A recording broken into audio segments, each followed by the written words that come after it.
விஜயின் கடைசி திரைப்படமான ஜனவரி நாயகன் பட இசை வெளியீட்டு விழா இன்று பிரமாண்டமான முறையில் மலேசியாவிலுள்ள புக்கிட் ஜலீல் ஸ்டேடியத்தில் நடைபெற்று வருகிறது. வினோத் இயக்கியிருக்கும் இப்படத்தில் பூஜா ஹெக்டே, பாபி தியோல், மமிதா பைஜு, பிரியாமணி, பிரகாஷ் ராஜ் ஆகியோர் முக்கிய கதாபாத்திரங்களில் நடித்திருக்கிறார்கள். படக்குழுவினர் பலரும் நேற்றைய தினம் விமானம் மூலம் மலேசியா புறப்பட்டனர். இந்த நிகழ்வுக்கு கருப்பு நிற கோட் சூட் அணிந்திருக்கிறார் விஜய். இயக்குனர் அட்லி பேசுகையில், என்னோட அண்ணன், என்னோட தளபதி. தளபதி எங்களுக்கொரு எமோஷன். உதவி இயக்குனராக வேலை பார்த்து கொண்டிருந்த சமயத்தில் படப்பிடிப்பு தளத்தின் இறுதி நாளில் அட்லி, நீங்க நல்ல கடினமாக உழைக்கிறீங்க.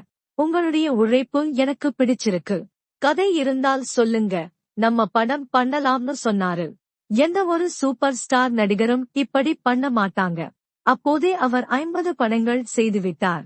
அவர் உண்மையாகவே நல்ல மனிதர் என்றவர். என்கிட்ட இருக்கிற அத்தனைக்கும் காரணம் என்னுடைய தளபதி, என்னுடைய விஜய் அண்ணன்தான் என பேசினார். விஜய் அண்ணாவுக்கு எல்லாமே ஒன் லாஸ்ட் டைம் தான். ஒவ்வொரு ஷாட்டையும் அந்த மனநிலையோடுதான் பெஸ்டா கொடுக்க நினைப்பாரு. IPS விஜய்குமார், தளபதி வெற்றிமாறன், ராயப்பன் எல்லாமே ஒன் லாஸ்ட் டைம் தான். அந்த மாதிரியான ஒன் லாஸ்டா ஜனநாயகனும் இருக்கும்னு நம்புறேன். மேடையில் விஜய் ஸ்டைலில் குட்டி கதை சொன்ன அட்லி, வாழ்க்கையில் நாம் 3 விதமான மனிதர்களை சந்திப்போம்.